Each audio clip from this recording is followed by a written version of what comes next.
Hello and welcome to an MHG podcast special. Once again, I'm Bradley, and joining me for this one, he's not got a Steam Deck. I've got a Steam Deck. How you doing, Stu? Well, even though I haven't got one, I've still got lots of opinions on them, so I'm good to go, really. You're not going to piss on my chips, are you? Maybe. Just have to wait and see. Let's start as you mean to go on. Absolutely. So this is a Steam Deck special. Look, you can go onto YouTube, you can find people who know what they're doing on a technical level, and they'll do teardowns, and they know they can do frame counts and stuff like that. You're not going to get that from me, okay? You're not going to get that from me. You're just going to get someone who's played a Steam Deck for solidly for the past week and a bit, and has opinions on it, and will forgive some bits, and just loves his Steam Deck. So much so, he's very tempted to give it a name and pass off one of the children instead. That's a good idea. Yeah, honestly, this thing's... Oh, right, so, first and foremost, convoluted story, I managed to get one. I was very lucky on the pre-orders, it seems. I must have been one of the early ones. And I managed to get one come through at completely the one time, couldn't afford it. A friend of mine wanted one. Said, I'll pay for yours and take it. And then when the other one comes out, you pay for that one and you can have that. Turned out, because he can't fit Grand Theft Auto on a 64 gig one, he didn't want it. So I've got it and I'll pay for his down the line. It's brilliant. I don't care. I'm one of the first, couple of thousand probably in the country? Yeah, I would say. Couple of hundred? Yeah. Who knows? Whatever. I feel special. But yeah, I've got one. I absolutely adore this thing. It's only the 64 gig model, but so far, it's all I need. And the other thing is, I know there was a lot of talk about the eMMC drive is going to be slow, etc., and you should get something, at least get the 256 because it's the M.2 NVMe drives. So the eMMC, you can remove that really, really easily, apparently, and you can stick in an M.2 NVMe drive. If you've got a little bit of know-how, I'm going to get someone to do it for me. They use the same slot. So well done, Valve there. Absolutely brilliant, but 64 gig so far, with a 512 gigabyte SD card in there, and I've got currently installed on this thing 53 games installed, which includes a mix of like big AAA games like Elden Ring to small indies like Binding of Isaac, and even some non-Steam stuff. So I've got some Switch games on there. I've got Blur, a PC version of it. I've got some PSP games on there. And they're all on there, and that's on a 64 gig with 512. So in total, just short of 70 games installed. That's not bad. Nice. So before I get going into it, have you got any sort of like questions about the deck that you want to ask, Stu? Well, I think it's different for everybody based on hand feel, like it is with the Switch. But how big are your hands, and how do you find holding it when you're playing? Well, you know what they say. No, I've got normal-sized hands. It's meaty, this thing. It's a chunky. It's heavy. Now, when I say it's heavy, I mean this in a very good way. I think a lot of handhelds are very light, and I feel like I could break them. Yeah. Whereas with this, I feel like I could break something. Put it this way, right? We went to Kent earlier this week, and I had the Steam Deck with me, and it charges £2.50 for the car to get over the bridge and £2.50 for the Steam Deck. You had to go through the weighbridge. Yeah, it's a big chunky boy, but it feels good in your hands. It's got grips on the back. It's not. It's got like, it feels like you're holding a controller. In terms of that's how the grips are on the back. It's got rear buttons as well that are positioned perfectly, but you can turn those on and off. So, and you've got to press them. You can't accidentally press them in any way, shape, or form. So, in a way, like your palm takes the weight of it. Your palms take the weight of the Steam Deck, and then you're like using your fingers just to cradle to give it that extra support. Yeah. And to actually press one of the rear buttons, you've got to press it rather than it being touch sensitive or something, which is absolutely superb. Every button on there is easily accessible. So again, I could use both touchpads independently and they feel good, and I can still access the triggers. That I can reach each of the buttons and go back to the trackpad very easily. The right analog, again, it's all very, I can switch between them all very, very easily. The same with the D-pad and the left analog stick compared to that as well. All feels very good. The only buttons I have issues with are the Steam button itself, which brings up the Steam menu, and the quick menu button.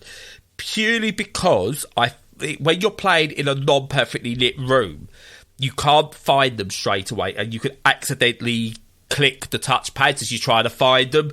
So I would prefer them to maybe be lower, but that's just a personal thing that I'm finding. I dare say I'll get used to it. But apart from that, in terms of its feeling in your hands, it is the comfiest handheld I've ever used. Nice. Yeah, no, I think it's always more important that the sticks and the buttons and everything are good, more so than the actual angles, although that's massively important. But the thing is, you can make great buttons. You can't make something that's ergonomic for everybody. Yeah. So you have to kind of like hit a reasonable sweet spot and just go, close enough. But as long as the buttons and the control pad, the analog sticks, all that caper are good, that's so important to me. And I think they did that with the Switch. I love the Switch. It could be more comfortable, but all the buttons and stuff are really good. Well, not apart from the fact there's no D-pad on the standard Joy-Con, but there you go. But yeah, no, it's really important, and I love those. What are they called? The ones under the paddle things underneath. I like those on on the back. Yeah. I love those on controllers. Yeah, I've not used them yet, actually. I've the only time I've really set them up was I tried to play Dorfromantik to do some keyboard shortcuts, and we'll get to this. Dorfromantik's one of those games that doesn't play that great on this at the moment. In terms of performance, it's fine, just no one's found the right setup for it yet in terms of controls. And I set up a few shortcuts on it there. But aside from that, most games I've played, I've been able just to use like the normal controller buttons. Yeah. I might experiment with it down the line, but I've not needed to yet. Yeah, I've only really used them on the Steam pad itself. So that's no surprise. They've gone from, the Steam controller to the Steam Deck. And they were great on that. And what I found it really good for was action games that have a lot of options. So, especially stuff where you want to, like stuff like grenades on the bumpers is great, but run as a click in on the left stick is not. It's great to have that on a paddle because it's just so much more comfortable. You can still perform all your maneuvers. Stuff like jumps as well when you're not necessarily using jump very much, but it needs to have its own dedicated button ideally. But accessible instead of just one of the face buttons, because you don't really want to go from using your thumb on the right analog stick to hitting one of the face buttons to jump because you're actually trying to move at the same time. So I really like them, but they do have a specific use case. Yeah, so tell a lie, there is not No Man's Sky. There was another game I played that was similar, that had a click the left stick to run option to it. And I first actually changed that so it was on L4, which is the top rear paddle. And that didn't quite work because for me, I'm still like trying to do two things with my left hand. So I actually changed it to R4, which is the right top trigger, and that worked a lot better to hold that in, and then I was completely independent on the left stick.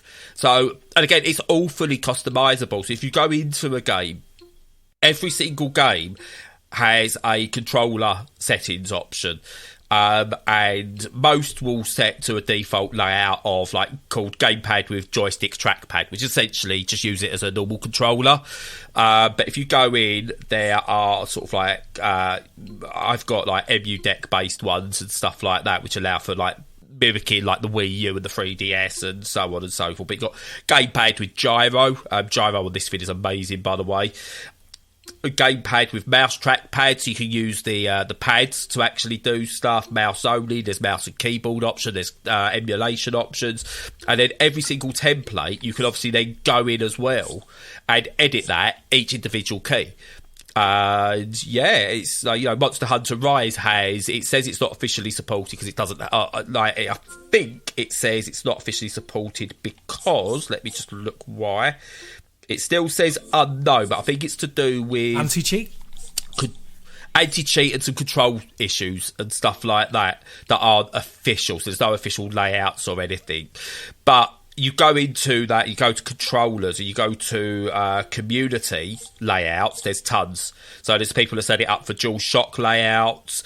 So it uses like your touchpad as the PS4 touchpad, for example. There's one that's completely Japanese. Don't know what that says. Ones that are set up for gyro controls, low friction and light gyro, gamepad camera controls, loads of different community settings that you can go in and just grab and then edit those. And if you find one that's much better, re-upload it. It's just really that side of it is just really good. And as I say, from controlling games, I've not found a game yet that has been impossible to play. Some are a bit convoluted and not nice because of the types of games they are, but none have been impossible to play yet. Yeah. No, that's really cool. Yeah, I just it's got everything there. It's going to make sure that it has to be on the user to be able to get it working perfectly. And I think, like you said, when it hits critical mass and there's tons of people with this thing, then you're going to have so much community support you won't really know what to do with it, kind of thing. So yeah, totally agree. And this is what I want to get in there before I forget to say it. So I've seen a lot of reports that say you should get 512 or you should get this. Because of the upgrading being so simple, you can actually save about £100 by getting the 64 gig model and then just upgrading the SSD in it, which is ridiculous. I've had one major crash with it so far, where I had to reinstall Steam. But it's you basically go to Steam's website. They give you an image file. You pop that into a USB hub and put it into the USB-C port. You hold a button to boot into a boot menu, and off you go. It reboots and reflashes it, and I didn't lose any games on the one I had to do. Nice. No downloads, anything. Just reinstalled the OS, and they've kept everything on there. And I think, especially as if you broaden it out to your collection, because the likes of you and me and everybody else who would potentially be listening to this is going to be into games, and they're going to have several consoles. Yeah. And if you think that for a start, if you buy like a multi-platform game on Steam, on average it's going to cost you at least £15 less than if you buy it on a console. And more often than that, it's £20 less. If you're looking at the... I got Bayonetta for $2.99. Yeah, for you, definitely. If you're looking at like the PS5 and the games are £70, you're looking at half that cost on the PC. Yeah. And it just the rate at which the prices drop is phenomenal as well. Now this might change if Steam Deck, comes up, being the next big thing. But, at the moment, after 6 months it's going to be half the price, and after a year you're going to get it in a sale for a quarter of the price. And that's being conservative. It's mostly going to be less than that. You'll end up getting a game in a bundle that you like. Like, for example, I bought Scarlet Nexus for £14. Yeah. But I didn't just buy Scarlet Nexus. I got 4 other games with it, or maybe even 6. Was that the Women of Heroines one bundle, wasn't it? Yes. Yeah, that's right. Yeah. I think it was. And so that's £14 for the game I want, plus a load of other games, some of which I actually like as well. So the amount that you save by being a PC gamer is staggering. And on top of that, you can just use it as a laptop if you want. You can hook it up to... Oh, and it's so simple. Yeah. So simple to do. Yeah. So if you've got no laptop and you've got no PC, or you've only got an Apple device of some description, and you need a Windows PC... You've got one now. You don't have to buy one. Especially as it's a very capable one, Yeah, and what surprised me, I think I mentioned this to you off air last week when I first got it. Linux is so easy to use these days. Yeah. It is so easy to use. I mean, the version they've got on here, I don't know what version of Linux it is that they've got running on here, but it's basically it's based on Windows in terms of how it plays and how you use it, and that's just brilliant for someone like me, because I've grown up using Windows and Mac, and my only really real experience of Linux was Red Hat that you often got for free on a cover disk. In the use agents or something. That was my only experience, and they were horrible to try and use, or they've always been some kind of you've got to give something up to get from it, or you've got to know command lines and stuff like this. Is all UI, like UX is perfect, the user interface works well, it's got a graphical user interface. There's very little that needs to be done on the command line, and even the command line stuff now is very Windows based as well, so that's not too different. And yeah, it's, the desktop stuff is really good. And I've not even gone much into that, bar trying to install a few games from the itch.io bundle and getting some emulator stuff sorted. Yeah. No, all that absolutely great. And I think that the reason why it's important is because there's kind of been a move for, Linux has always been there to try and democratize the use of computers. And Steam has been there to try and not just to democratise the use of the store for games, but I mean that's kind of a side effect. But the kind of it's kind of libertarian style capitalism. It's like we want to make money, but we're also users. So I'm not saying like they're all lovely, wonderful people who are doing all this. I don't worship at the feet of Gabe Newell, but they definitely have that thing of we're capitalists who are also consumers, and you can feel that coming into this in particular, because that kind of, it's open to the community. There are community fixes. Please make things better for us, whilst we also make things better on our side, is a really strong driver for it. You can tell, and that's going to transform how good it is within the next 5 years. When you see other models, but like for right now, it's so important, because even if this thing never takes off in the wider community, it doesn't become like a staple of many people's homes, that doesn't stop it being a brilliant device, like one of the most important devices of the last sort of 20 years, I would say. It feels to me like, the level of like maybe the mini disc, where absolutely fantastic. No one bought it comparatively. Well, I loved my mini disc. You did, but but a fantastic product. I still think the mini disc is the future, personally. Well, it was a fantastic product. It superseded what came before. It had a great use case. It's just people were embedded in the thing that they had, and it allowed the PSP to exist. Well, exactly, yeah. So all of these things. It's just a great device by the sounds of it. I can't wait to get mine.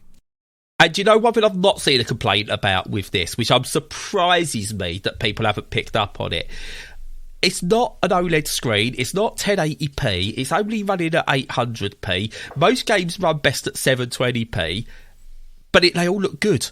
There's no complaints about it. I've not seen. I've done a little bit of research going into, like, before we've done this recording, to make sure it wasn't just me that didn't care. No one cares. Yeah. No one cares, because it scales well. Yeah. So, I mean, to give you an example, okay, of what I've got on this thing and what I've been... I'm going to go through a list of games. I want you to guess which one I've been playing this most. My super powerful Steam Deck machine. And guess what game I've been playing the most on it. Okay. But you've got Aperture Desk Job, which is a wonderful introductory bit of software for teaching you how to use the Steam Deck. And it's obviously, it's in the Portal world, so the stories are sublime in it. Binding of Isaac. Disco Elysium, better than the Switch version, so I've started again and started playing it on this. Ecstasy, which is a puzzle game I really love. Elden Ring, which I've only done the opening bits, plays really well. Ember Knights I've been playing, and again, we could talk about that. We talked about that on the last podcast. Euro Truck Simulator, handheld, and it works, and it plays well. What's that all about? Right. That's not on the Switch. Monster Hunter Rise PC version. Yeah, there you go. It says it's not it's an unknown game in terms of their verified list, but it just works perfectly fine. Mixolumia, oh my god. Neon Abyss, No Man's Sky. I mean, I've been waiting for this on the Switch and going, yeah, I can't wait for the Switch, even if it's a cloud version, because I can play it handheld. They've lost the sale because I've got it on the Steam Deck now, unfortunately for them. Pacer, the Wipeout clone. Oh my god, that runs really well. Princess Farmer, it's a perfect handheld game, and the bigger screen of the Steam Deck makes it a better version of the Switch version. Tunic, Vanquish. Oh my god, handheld Vanquish. Nice. And that's deck verified as well. And Wreckfest, which is also coming to the Switch, but it's going to be compromised compared to this. And that's brilliant. And I've also found that I can get Enslaved Odyssey to the West for about $1.99 as well from CD Key. So I will be picking that up because I love that game. And I was hoping maybe someone might port it one day. Don't need to care now. It's there. It's done. Awesome. I can play it. Awesome. And so out of all those that I've gone for, I've missed off a couple off the list. But which one do you think I've been playing most on my really powerful handheld PC? Well, I'm going to go between Binding of Isaac, Mixolumia or Wreckfest. Well, no, it's Mixolumia. There we are. I've toppled a couple of your high scores, by the way. I had high scores. I find that very difficult. You did. Believe. Well, on my friends list, anyway, there's only a couple of us playing it. I'm gonna wax lyrical about it again in the next podcast. But yeah, I've been playing tons of that handheld. Again, I've been wanting a Switch version. If that Dave Makes is listening to this, you ain't got to worry now. Yeah. Oh, that's so cool. I've said on the podcast for weeks, if not months, there's so many games that I probably wouldn't have bought in any format, just simply because of the format I could play it on, and that I'm gonna now. So it's a game changer. And on the other side of things with it, again, this is going to be me sort of going, my god, this is so wow. This isn't going to stop me buying games on the Switch, like in terms of Nintendo first party games, because I still think you should pay the creators for their games. However, what it might start doing is stopping me playing certain games on the Switch itself. So I've got, I've just for test some of these and some because I really want to try them. I've got Blur. Obviously, that's not a Switch release, but it's an old game that you can't get on any other system, modern system. So that plays really, really well on here. I've popped Captain Toad Treasure Tracker on here. I've completed it and I own it on the Switch. Just in case anyone needs going, piracy. It's not. I own the game. Been playing that on here. Plays really, really well. And then some of the old emulation stuff I've got, like Daytona USA from the Dreamcast. Brilliant. Def Jam Fight for New York for the PSP. Sega Rally, Outrun Coast to Coast. I never bought it on the PC, so I never had a Steam version. Plays really well. Metroid Dread runs really, really well on it. SSX Tricky, Super Mario 3D World, Wipeout Pulse, Wipeout Pure, and the Pierce the Resistance with this, natively, in a way, Xbox Cloud Gaming. Nice. Yeah. Yeah, so, the one thing the Switch still has over the Steam Deck is that the dock, you pop the Switch into the dock and it literally goes, hey, change display. This, you need to basically plug an external thing in, plug HDMI into that external thing, go to desktop mode, set up your screens, etc., and then switch between them when you want manually. Yeah. So it's not plug and play like the Switch. But again, I dare say people will make that happen down the line.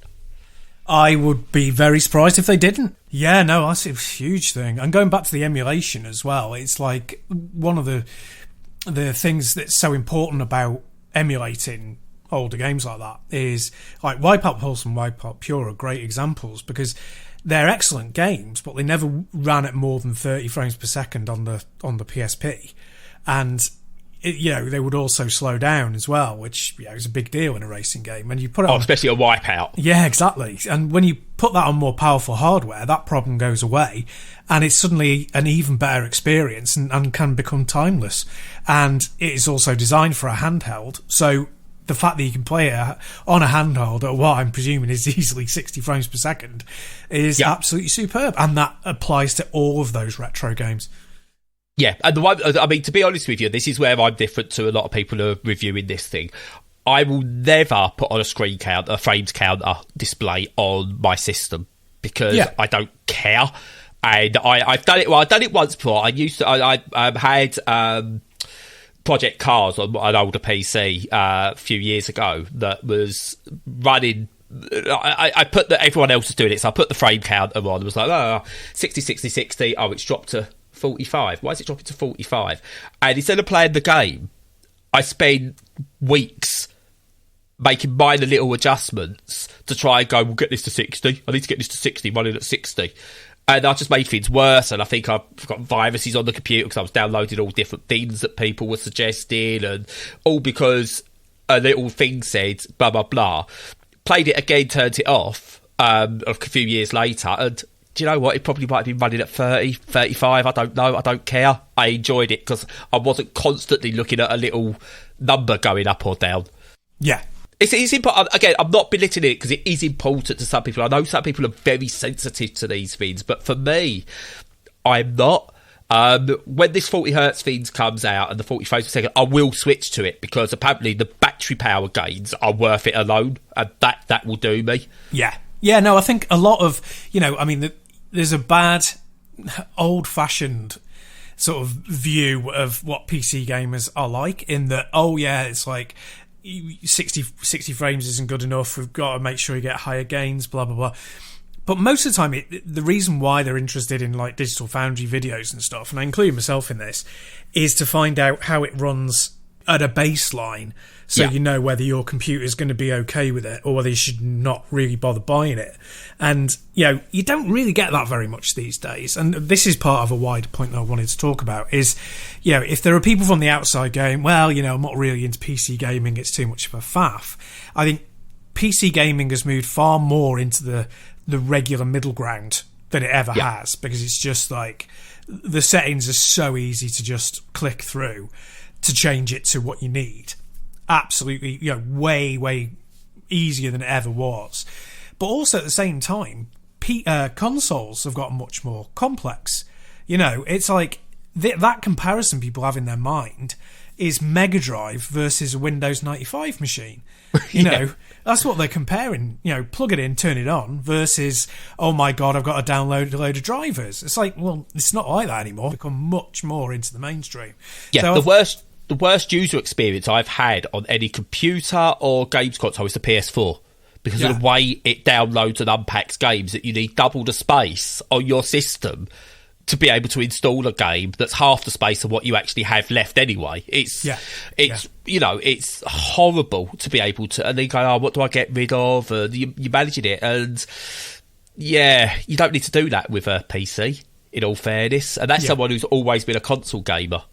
Yeah, and I think exactly, it's exactly what it's like. And, when you're thinking about stuff like, I just want it to work, the Steam OS has got this, the Steam Deck OS has got this 30 frames per second switch. Yeah. And you stick that on and you're laughing on the approved games, you don't even have to think about it. My experience with this so far, as someone who's impatient, and wants things to work out the box, but likes to tinker at the same time. I'm a special use case. I'm a special boy. You are a special boy. I opened the thing up. Hello. I opened the thing up for the first time and went, oh my God, it's like... they should have put a gold thingy over it so it shined gold as you opened it. So it was like, oh my God. That scene from Pulp Fiction in it, Vincent Vega. Yeah. So I opened it up for the first time. I had to plug it in to turn it on, even though it had quite a decent charge on it, which I thought was really interesting. I don't know whether that was just a freak occurrence or whether they're going, look, we want you to know where the charger port is or something like that. I don't know.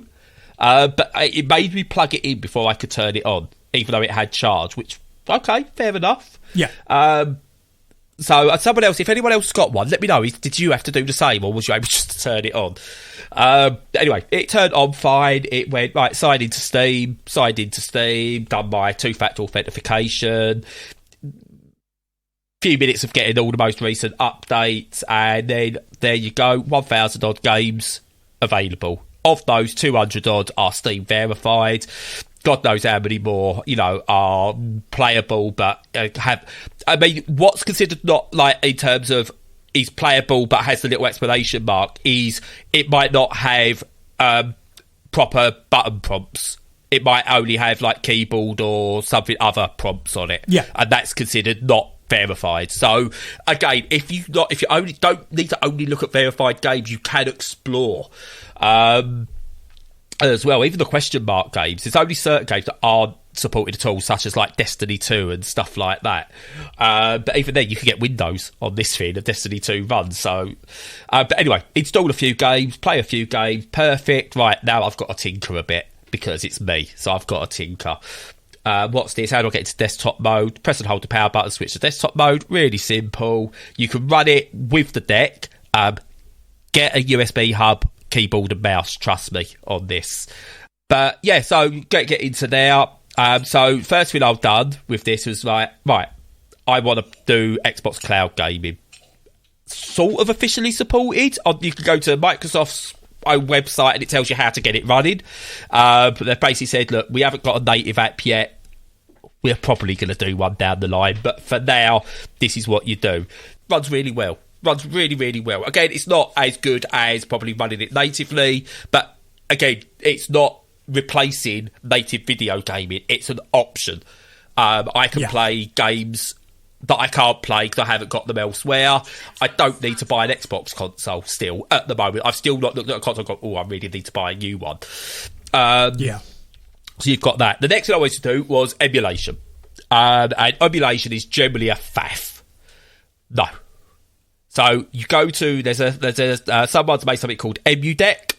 You go to the website, you download EmuDeck, you run the installer, and it does it all for you. It goes, right, okay, which of these emulators do you want to install? You click all of them, you might as well, and you install them, and it goes, right, where do you want the ROMs folder and the BIOS folder and everything put? But basically, pop a bunch of ROMs into the folders, which are already created, so they're all named properly, all the paths are done properly.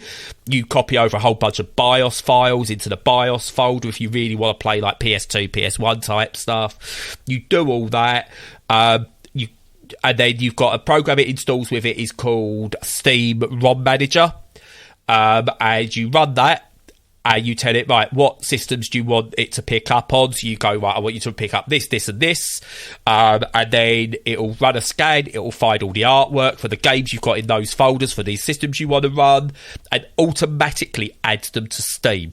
You then go back to desktop gaming mode, and in there you've got all your games that you want emulated that look like native games. So you haven't got to go into an extra emulator to start them.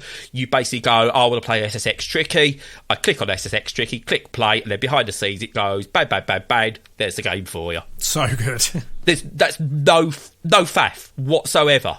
Yeah. You know, apart from that initial download, and then you click a few buttons. There's no faff. This thing is, I think we are redefining handheld gaming again. The Switch was important. The Switch was vital to this. But I think we're going to see a new generation. You've got to look at like the AR Neo Odin or whatever it's called and the various Ambinic devices to see that we are entering a new generation. And when there's a Steam Deck 2 or whatever they decide to, however they decide to do the upgrade path with all of this, this device alone that I've got here, I'm just going to turn it into a dedicated emulating machine. If I get another Steam Deck in, say, 3, 4, 5 years' time, this will stay as an emulation device because everything up to PS2, Dreamcast, I've not tried GameCube yet, but everything up to Switch, essentially, I mean, if you want to go modern enough, runs well. PS3 apparently runs well. I just can't be arsed with PS3 stuff at the moment because that is a bit more of a faff because it's all to do with how the emulator holds them rather than what Steam Deck does. So, you know, if you can do up to that. And, yeah, so even when this is outdone in terms of modern games, new games, you've got the perfect emulation device here. Yeah, and the way that things are working now, there aren't really going to be any machines produced in the future that are going to need to be emulated, probably, because unless anything massively changes in the market, because it's all going to be service-based, like Game Pass. Yeah. So you're kind of looking at, your cut-off point being like the PS3 era, really, and then after that you're kind of laughing. So yeah, it's going to be a permanent addition, this kind of thing. Yeah, I played. I used that I can't remember what it's called now, but I bought that device secondhand where you could stream games from Steam and stuff like that to it. The Steam Link? No, not the Steam Link, although I did have one of those. But the NVIDIA thing? No. Oh. The device itself, it's like an Android device based on Android, and you could stream games to it, from your PC, and that's fine, but it missed having quite a few things. So it missed having all the correct buttons for a start, which is very important, and it missed having a local download copy, and streaming from your own devices in your own home is a bit patchy at best, and I could never get a great connection. So just having that is really important. I think they've not stolen, but they've been inspired by Nintendo the most. So the Switch, but also the Wii U, that thing of being able to stream within your own home properly, kind of thing, from the device. I think they've kept all these things in mind when they were producing this machine, and it's really important. The Wii U, I mean, it's an interesting one, because the Wii U in and of itself was a brilliant idea, just marketed very badly. And felt Fisher Price in terms of how it was built, which is the Switch doesn't. But this has got sorry, that's the other thing I forgot to mention with this. You could do in-home streaming as well with this thing, and it's so essentially, if I really, really, really wanted to, I could load up a video on my Windows desktop and stream it to this thing by going into the streaming mode.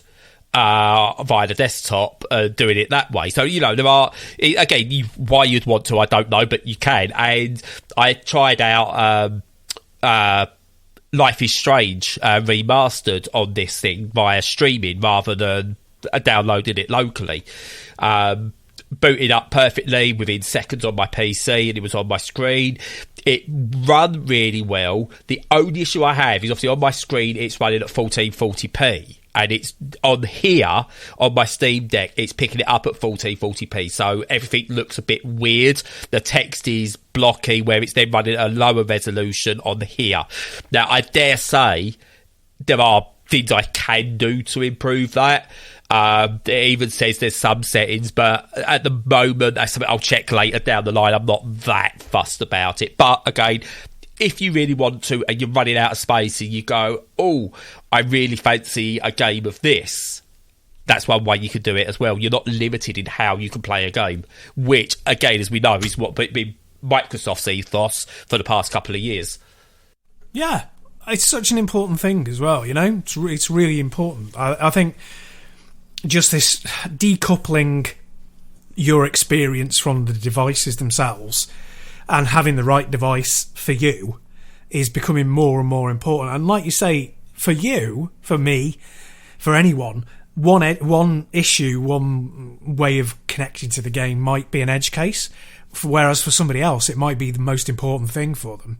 Yeah. It's their absolute focus. And decoupling these things is really, really important. And it's kind of a step towards that as well, It's really getting there. I meant to mention this when I was talking about how this felt in your hands. Lucas has played it. He's 15. He got on well with it. Got bored because it wasn't sort of like Minecraft, and he just plays these games that he plays. So he was like, "Oh yeah, that's really cool, Dad. Can I put one of mine on it?" I was like, "No, my games. You play what's on there." And Edith, Spyro was on there briefly, so I could get her to have a little play with it. She got on with it fine. She's 5. She had no troubles holding it. Now, she rested it on a desk on the table while she was playing it, but there's the bottom is it's not flat. It's got a slight bump at the edges of where you hold the controller, so it doesn't sit flush to the table when you put it on the table as well. So again, she was able to use it leaning on something as well. Again, if a 5-year-old could handle it, then unless you've obviously got serious mobility issues, you should be able to use it. But then if you've got mobility issues, because it's open source in a way, if you've got a specific controller that you use for something because it's been built specifically, I don't see any reason why it wouldn't work on here, because if it's wired, it'll go into the USB-C hub that you can get for it.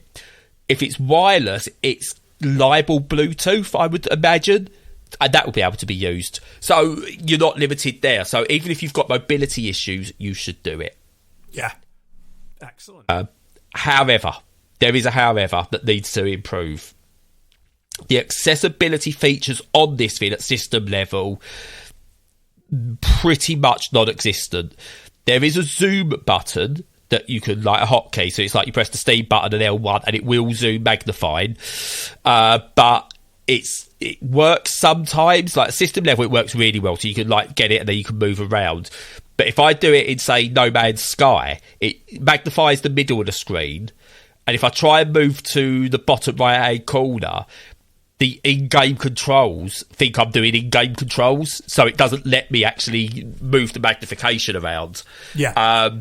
So that's, I think, what they've got to do next is, once they've got this thing working, where they're happy with it, accessibility features at a system level. This is their big chance now, to be the company that stands out, going, this is what we're going to do system level.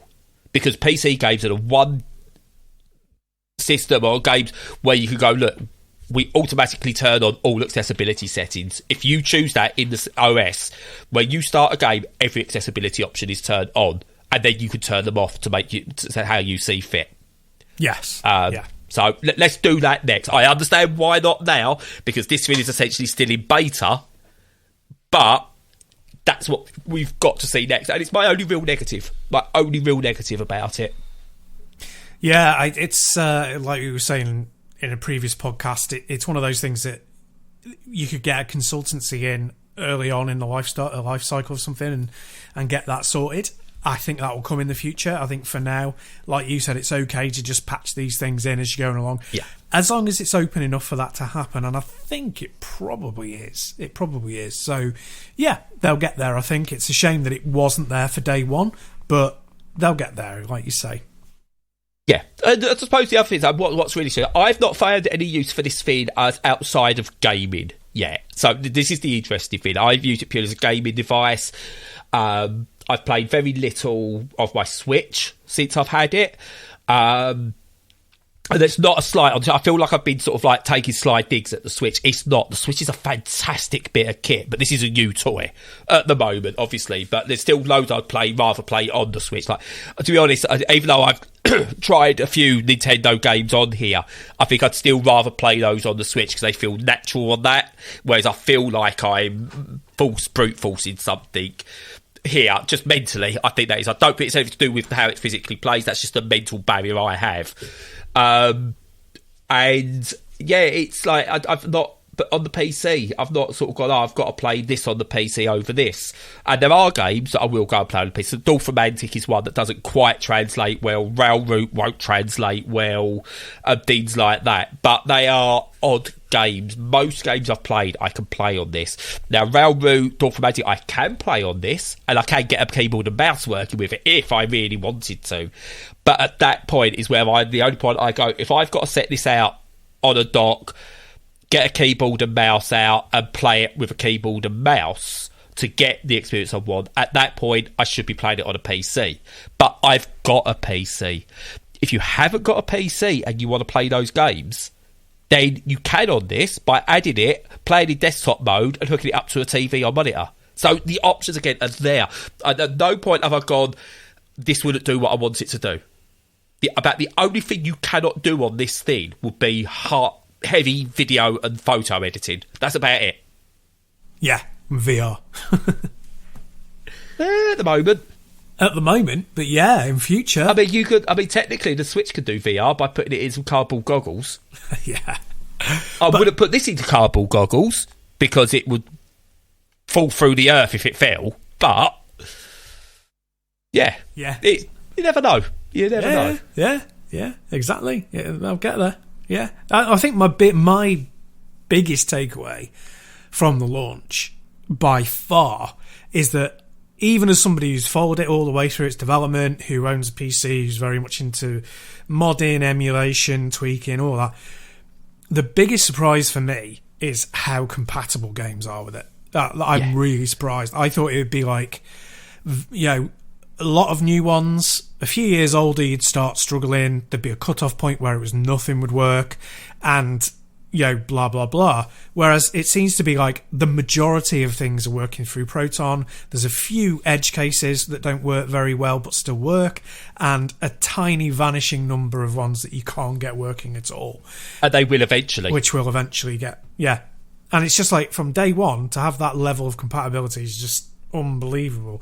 There are companies like Nintendo who don't have that level of compatibility on their own machines from software they have produced, let alone it being a third party thing from 15 years ago. So amazing. Yeah, and there are some games they venture into installing Grand Theft Auto 5. It's like 100 odd megabytes or whatever it is, and it does need to do some third party things. I mean, you can. So here's the other thing. Again, this is what I've not tried. You can get Epic Games Store, EA Play, and all stuff like that running on this thing as well, which is frankly ridiculous. It is. I've not bothered trying because again, I've got to a point where I'm tinkering too much. I just want to play some games now. And I've set myself that I'm not going to try all this other stuff until there's more videos of people showing how to exactly do it, and give it a good 3-4 months of just playing games on the theme rather than trying to break it. Well, exactly, because it's like you can either do it now and put a lot of effort into it, and with, maybe great results, maybe poor results, but get it going, or you can just wait 3 months and somebody will have done it for you. Yeah, let someone else do it. And as we said before, we'll just go onto the community and go, I bet you can't do this. Yeah, you suck. Yeah. But I honestly, it's going to redefine, I think, what gaming is. I don't think the Steam Deck's it's not going to knock the Switch off its perch in any way, shape or form. No. It's not going to have an effect on the Switch's bottom line. I don't think this is going to cause a massive piracy issue either. Because I know I've seen some people go, it could cause piracy. If you can emulate Switch games on this, it's still easier to play a Switch game on a Switch. Yeah. And that's essentially piracy now. Okay, yeah, some people do it because they're arseholes and they don't want to pay for a game. But most people who get a pirated game now, for me, do it for ease. They're not doing it for, I don't want to pay money for this game. It's just, I want to play this game easily. Or I want to watch this thing easily. If you make it too hard, then they will pirate. Like with me, with Blur. I can't play that game easily. So, it's, I've got a cracked version of it that I can play. Because no one's letting me play it natively with the actual game. Yeah. And it's literally as simple as that. If they re-release Blur tomorrow on the Steam, I would delete the version I've got on there now and buy it. Yeah. It's just like, it's so important. Let's use, I'll only make a very, very quick point, but like Netflix, right? So if you've got Netflix and a few other resources that you subscribe to, and there's a film that you can't get hold of, you will feel totally fine about pirating that. And, technically that's illegal, but that's ridiculous because you're not being given the availability of that thing. Yeah. The thing is as well, what might be ethically iffy or, ethically neutral even switches to ethically good over time, if you're looking at it on a graph, because you're part of the community who is helping that asset to survive. So without you having done that asset would cease to exist, because if it's owned by a company who won't release it, they will, because there's no profit in it, then it becomes unavailable. If you've taken it back, then it is available, in some form, so that people can still enjoy it. And that's really, really important. Old films are disappearing off of Netflix. They're becoming less and less available generally. Even if they do exist, they're not being remastered, so they're still in a format that's very poor for modern playback. And all of these things apply to video games as well. And I'm not saying go out there and pirate everything because you're being a hero, but I'm saying for anything that's dropped off the radar and seems to not exist, if you can find it, get it and make sure it stays alive. You've got to look at things morally depending on who it is. Is it okay to rob a bit of bread from a supermarket if you're starving? Of course it is. Of course it's okay to rob a loaf of bread from a supermarket. You'll probably get more punished, but is it okay to go and take, you know, a poor family's last loaf of bread or last couple of slices of bread to feed the whole family because that's all they've got because you're feeling a bit peckish? No, it's not. They're both the same act, but one is morally reprehensible, the other one is understandable. Now, I know you can't compare gaming to sort of like the things we need to actually survive, but when you look at the corporations, they're not your friends, and everything they do is to make money, and they are making billions upon billions upon billions for about 3 different people within each company. If you pirate a game from someone like that and run it on Steam Deck, you're not affecting anyone because the people who made it, you pirating it is not going to make a difference as to whether they've still got a job at the end of the year or not. It really, really isn't. Yeah, because not enough people pirate to make that much of an indent. Yeah, no, I totally agree. And of course, it's, you know, I'll stop in a second because we could go on forever with this. It's an important topic, but even using the word pirate, it implies that you're stealing something from somebody who needs it, or, you know, it's illegal, it's immoral, it's all those terrible things, and it's just like, no, there's more nuance, like you said. There's much more nuance than that. And in this use case, having a Steam Deck and playing Switch games that you bought, I'd say that's a really good use case because it's taking, you know, as I've mentioned before, it went from them going, if you own the physical media, then you've bought the game, you can then play it whenever you want. It went from that to you have to own the physical media because we own the IP. So if you own the physical media, you don't own the IP, you just have the physical media. If you lose the physical media, you have to buy it again.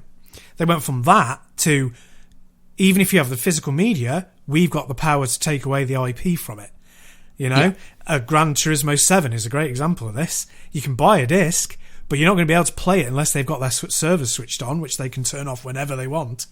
So it's kind of like you've got to make sure that you are not being taken for a complete sucker on these things, you know, because it can become ridiculous, and there is nuance. So that's just the last thing. Yeah, totally. I mean, again, I'm looking through every single one of these games that I've got that are emulated on here at the moment, and there's not one on here where I would turn around and say, if they sold me that version that I could just go and buy it and run it on here easily, I would delete what I've got here. I say Def Jam Fight for New York is one of my favourite fighting games. I really love it. I can't get that any other way legally. You know, I suppose the only legal way I could get that is to go to CEX or a marketplace somewhere, buy the physical UMD and put it onto, buy a PSP again and put it on there. Because I had a PSP, but it broke. So it's not as if I got rid of it, it broke.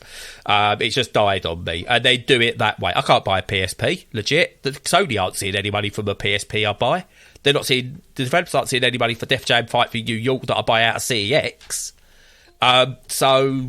It's just all artificial scarcity. So you get so desperate that when they finally put their ROMs up on their store, that you buy them at whatever cost they're charging, which is always far too much money. Yeah, totally. And I say, just my last point I will make on this. Oh, my great on deck list has grown again. I've got to find out what's been added. The lists are constantly growing on what you can play and stuff like that. I honestly cannot recommend this system enough. I want to get back to the system rather than talking about piracy. And to give you a clue of some of the ones I haven't got, so it's even stuff from like 100% Orange Juice, which is some kind of like fan service puzzle game. I don't know why I've got it, but it's a decent puzzle game actually. Alan Wake is playable on this thing. Automobilista 2 is playable and verified on this. I'd say Enslaved I don't think you can actually buy anymore. Death Stranding and the director's cut work on it. Devil May Cry, Dishonored, Disco Elysium, Doom, so it can run Doom. That much, listen to the previous podcast if you want to know more. Keep talking and nobody explodes.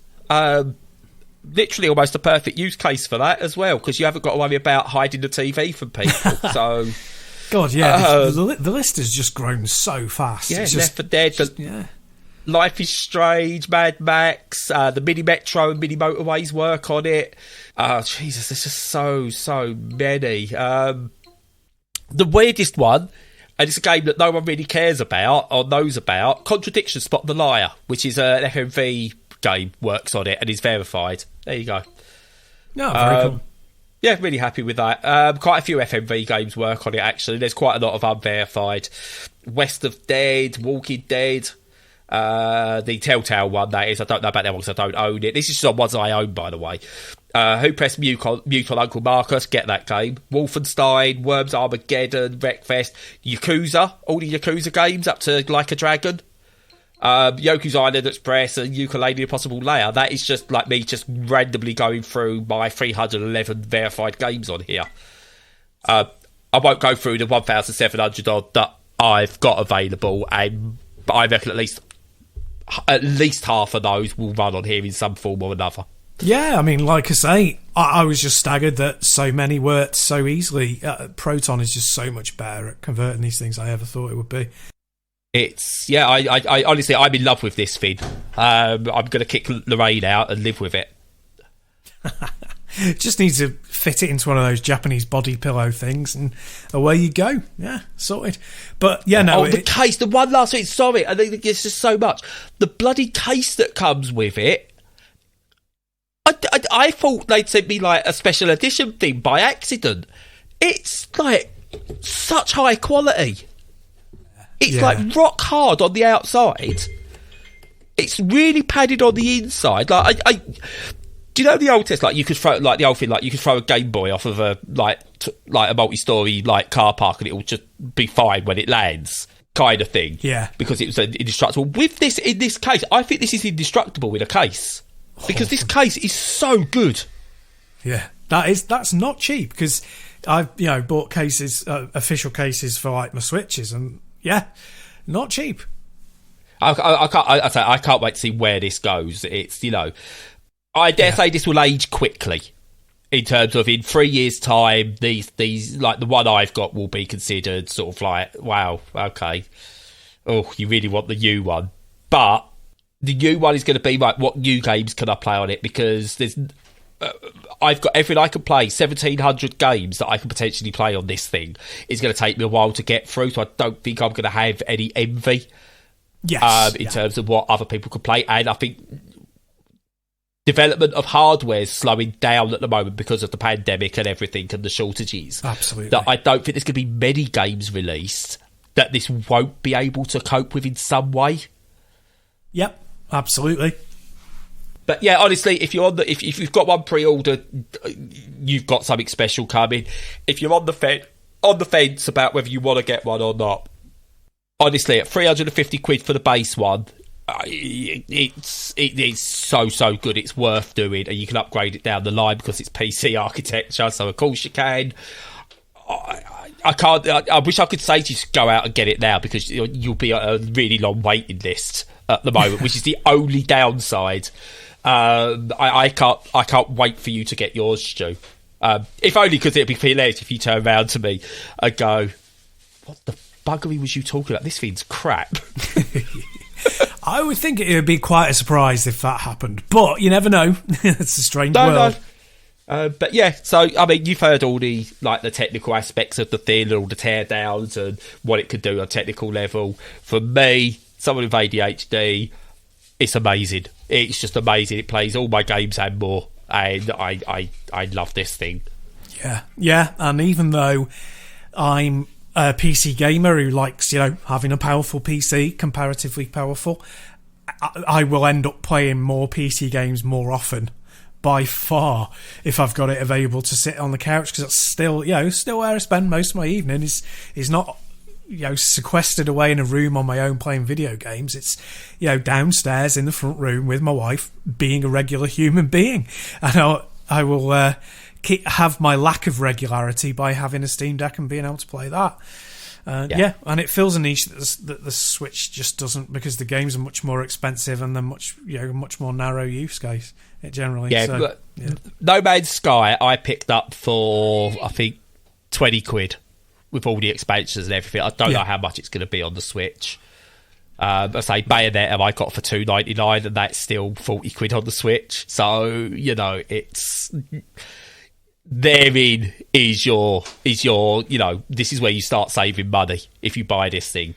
Yeah, exactly. I don't know what else to say. I've got no wrap up for it. I didn't. It's just, damn, this is a good machine.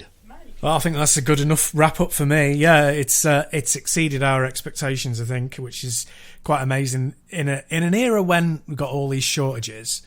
I think for them to have managed to do it and still get units out to consumers in a reasonable time frame has been quite amazing, and for it then to overperform in terms of what it can do is a massive success story. And even if it doesn't become a staple in everybody's home, I think it needs to be celebrated for doing those things so well. Yeah, and my final thing I'll say is, like, it will start with gaming, but with a lot of technological advances, it will start with gaming, but it's interesting where it goes from there. Because the next thing is, if you've got a Steam Deck, or we could now start putting PCs into these type of things, and then soon we'll be able to put the equivalent of a rig that's got the latest i9 processor with the equivalent of a 3080 Ti in it, for example, into something the size of the Steam Deck. That will happen at some point.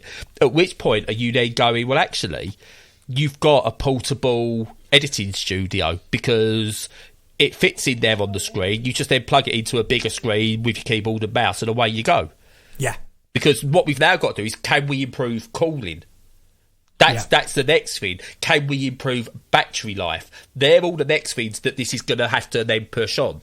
So again, I'm really excited to see what this does for the future of gaming and other technological advances. Absolutely. Oh, shut up now.